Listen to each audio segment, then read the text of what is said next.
وہ اپنے حلف واپس کریں، انہوں نے جھوٹے حلف اٹھائے، اور پی ایم ایل این کو اور پیپلز پارٹی کو چاہیے کہ وہ سب سے پہلے خواتین کی سیٹوں کے اوپر جو ہے وہ سٹارٹ کریں، ریحانہ باز کی سیٹ واپس کریں، ڈاکٹر یاسمین راشد کی سیٹ واپس کریں، کیونکہ انہوں نے وہ جیتی ہوئی ہے۔ میڈم آج آپ ایک جمہوری عمل کا حصہ بنی ہے، آپ کیا کہیں گے کہ مستقبل کیا جمہوریت کا؟ دیکھیے جمہوریت سے بھی وہ چلنی چاہیے۔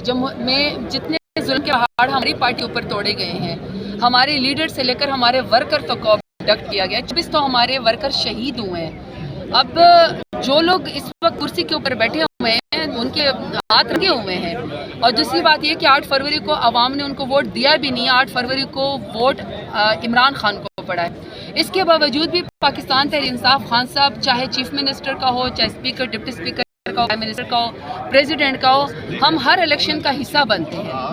یہ بہت بڑی بات ہے کہ خان صاحب ظلم اور زیادتی کے باوجود بھی پھر اسی آئینی پروسیس کے اوپر، اسی ڈیموکریسی کے اوپر یہ کہ اکثر پی ٹی آئی نے کہا کہ یہ کرپٹ ہیں، زرداری بھی کرپٹ ہے، نواز بھی کرپٹ ہے، اب وہی اگر صدر بن رہے ہیں تو کیا یہ خطرناک ہے ملک کے لیے؟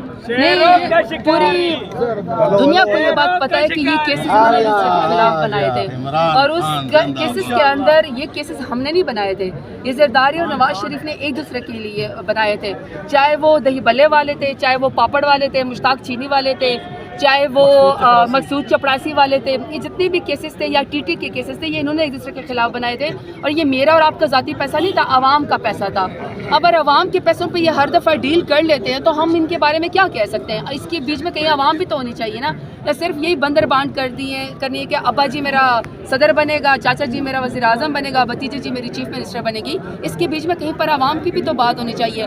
تو اگر کرپٹ لوگوں کو اسی طرح 10 سال کے بعد، 5 سال کے بعد ایک کلین چٹ دے کے اور آپ ان کو ملک کے اندر آنے دیں، ابھی کچھ سال پہلے ہی، ابھی کچھ دیر پہلے ہی تو تھے جب 25 روپے کے اس کے اوپر جو ہے وہ ایک پیپر کے اوپر ملک سے باہر چلے گئے تھے کہ میں بیمار ہوں۔ بیمار تو نہیں تھے نا، کرسی کی خاطر پھر دوبارہ واپس آ گئے۔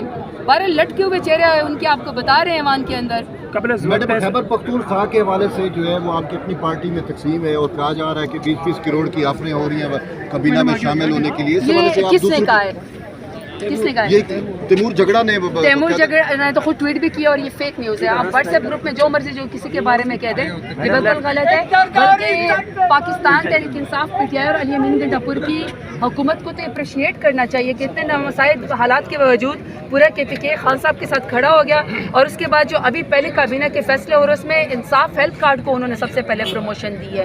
یہ بہت بڑی بات ہے کہ آپ وہی جو ہیلتھ انشورنس ہے اس کے لیے فیصلے وہ واپس جو رہے ہیں، کابینہ کے اندر تمام پروٹوکول کو واپس کر دیا جا رہا ہے۔ میرے خیال میں اس چیز کو اپریشیٹ زرتائی صاحب یہ بتائیے گا کہ واپسی گرفتاریوں کا سلسلہ شروع ہونے جا رہا ہے، آج شاندانہ گلزار کو بھی ایف آئی اے لاہور نے نوٹس بھیجا 13 مارچ کے لیے۔ دیکھیے اس ملک میں سچ بولنے کے اوپر پچھلے 2 سال سے پابندی ہے، جو سچ بولتا ہے اس کا گلا دبا دیا جاتا ہے، جو سچ بولتا ہے اس کے اوپر کیسز کر دیا جاتا ہے۔ 25 سے زیادہ ایف آئی آر تو میرے اوپر ہے۔ مجھے یہ سمجھ نہیں آتی کہ ان کے اوپر تو کاؤنٹر نیریٹو ہونا چاہیے نا، سچ بولنا اگر آپ کو کسی کا پسند نہیں ہے۔ عمران ریاض کو کیوں پکڑا ہوا ہے؟ شکر الحمدللہ اگر وہ رہا ہو گئے، میں ابھی تو پورا دن پریزیڈنٹ کے اس میں تھی، لیکن یہ زیادتی ہے کہ جب کوئی سچ بولے گا آپ اس کو پکڑ کے اٹھا کے لے جائیں گے، یہ غلط بات ہے۔ آپ کو کاؤنٹر نیریٹو دینا چاہیے۔ اگر آپ کا کاؤنٹر نیریٹو نہیں کرے گا تو کیا ٹویٹر بند کر دیں گے، فیس بک بند کر دیں گے، لوگوں کو اغوا کر لیں گے؟ اس طرح تو نہیں چلنے والا۔ میں نے آگے بڑھنا ہے۔ میڈم